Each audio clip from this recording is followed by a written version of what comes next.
இன்னைக்கு வந்து நான் வந்து ஒரு கிளைண்டோட ட்ரெஸ் வந்து உங்ககிட்ட காமிக்கலாம். ஏன்னா நீங்கள் பிரின்சஸ் கட்டோட ஃபினிஷிங் எப்படி இருக்கும்னு கேட்டுட்டே இருந்தீங்க இல்லையா, அதை பற்றி தான் பார்க்குறோம். இந்த கிளைண்ட் வந்து என்கிட்ட என்னென்ன கேட்டிருந்தாங்க அப்படின்னு பார்த்தீங்கன்னா, பிரின்சஸ் கட் வேணும்னாங்க, அதில் வந்து போட் நெக் இருக்கணும் அப்படின்னு சொல்லியிருந்தாங்க. அப்புறம் பேக் ஹூக்கு தான் அதில் வேணும் அப்படின்னு சொல்லியிருந்தாங்க. ஓகேங்களா. அப்புறம் எல்போ ஸ்லீவ் கேட்டிருந்தாங்க. அந்த பேக்கில் வந்து பார்த்தீங்கன்னா போட் நெக்கில் இந்த ஷேப் ட்ராப் ஷேப் ஒன்று வேணும், அதில் பட்டன் அட்டாச் பண்ணி வேணும் அப்படின்னு சொல்லியிருந்தாங்க. இந்த கிளைண்டோட ரெக்குவயர்மெண்ட்டு இதெல்லாம். ஓகேவா. அதை நான் எப்படி ஃபினிஷ் பண்ணியிருக்கேன்னா, உங்களுக்கு ஆல்ரெடி பிரின்சஸ் கட்னா நம்ம பேட்டர்ன் எப்படி போகணும், அதில் ஸ்டிச்சிங் அது எல்லாமே கிளாஸில் நம்ம பார்ப்போம். ஆனால் அதோட ப்ராப்பர் ஃபினிஷிங் எப்படி இருக்குது, இந்த ஷேப் பார்த்தீங்கன்னா இந்த மாதிரி இருக்குது. அதே மாதிரி இந்த சைடில் ஃபினிஷ் பண்ணும்போது இங்கே பார்த்தீங்கன்னா இந்த ஆர்ம் கிட்ட ஃபினிஷ் பண்ணும்போது ஸ்லீவோட இது பாருங்க முன்ன பின்னல்ல எல்லாமே ஈவனாக கரெக்டாக இருக்குது. ஓகேவா. அதே மாதிரி இந்த பக்கமும் ஒன் சைடு மட்டும் இருந்தால் பார்த்தாது, டபுள் சைடுமே ஈவனாக இந்த கிளைண்ட்டுக்கு நான் எப்படி ஃபினிஷ் பண்ணியிருக்கேங்கிறத பாருங்கள். ஓகேவா. அதே மாதிரி இந்த பக்கம் ஃபினிஷிங் எப்படி இருக்குது, ரெண்டு பக்கமே ஈவனாக கரெக்டாக இருக்கா. இந்த இடத்துல பார்த்தீங்கன்னா கரெக்டாக அந்த ஷேப் வந்துருக்கா.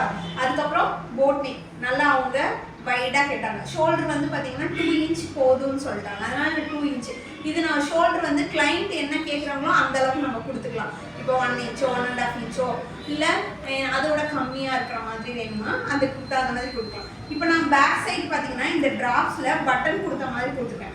இது வந்து கிளைண்ட் உங்ககிட்ட என்ன கேட்குறாங்க, இப்போ வந்து எனக்கு நீங்கள் நாட் அட்டாச் பண்ண மாதிரி வேணும், இல்லை இங்கே எதுவுமே வேணாம், இங்கே ஜாயிண்டாக இருக்கணும், இந்த ட்ராப்ஸ் மட்டும் ஷேப் மட்டும் கொடுக்கணும் அப்படின்னு சொல்லியிருந்தா அதுக்கு தகுந்த மாதிரி. அதே மாதிரி இங்கே பேக் ஹூக் கேட்டிருக்காங்க. இப்போ நம்ம வந்து பேக் சைடு ஹூக் கேட்டதுனால பின்னாடி நம்ம ஹூக் கொடுத்துருக்கோம். இதே டிசைனை இதே மாதிரி பண்ணிவிட்டு எனக்கு பேக் ஹூக் வேணாம் ஃப்ரண்ட் ஹூக் வேணும் அப்படின்னா இதே மாதிரி பண்ணிவிட்டு இங்கே வந்து நம்ம கட் கொடுக்கக்கூடாது, கட் கொடுத்து ஹூக் அட்டாச் பண்ணக்கூடாது.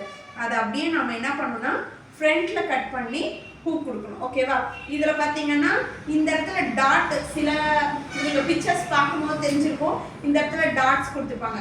அது யாருக்கு அப்படின்னா செஸ்ட் சைஸ் வந்து ரொம்ப இல்லாமல் அந்த இடத்துல கொஞ்சம் புஃப்னு தூக்கிட்டு இருக்கு இல்லையா, அந்த மாதிரி கிளைண்ட்டுக்கு நீங்கள் இந்த இடத்துல டாட்ஸ் கொடுத்தீங்கன்னா, இந்த இடத்துல கொடுக்குற டாட் வந்து நம்ம ப்ளவுஸில் கொடுக்குற சிங்கிள் டாட் கொடுக்கக்கூடாது. இப்போ இங்கே ஹூக்கு ஃப்ரண்ட்டில் அட்டாச் பண்ணுறீங்கன்னா சிங்கிள் டாட் இந்த பக்கம் மட்டும் தனித்தனியாக கொடுத்துக்கலாம். இதே நீங்கள் வந்து இந்த இடத்துல ஹூக் அட்டாச் பண்ணல, பேக் சைடு தான் ஹூக் கொடுக்கல, ஆனால் வந்து எனக்கு இந்த இடத்துல தூக்கிட்டு இருக்கு பஃப்னு தூக்கிட்டு இருக்கு அப்படின்னா இந்த இடத்துல நீங்கள் சுடிக்கு யூஸ் பண்ணுற டபுள் டாட், அது வந்து சிங்கிள் டாட் டபுள் டாட்னு சொல்கிறீங்க, அந்த டபுள் டாட்டை இந்த இடத்துல யூஸ் பண்ணணும். ஓகேவா. சூப்பராக இருக்கா.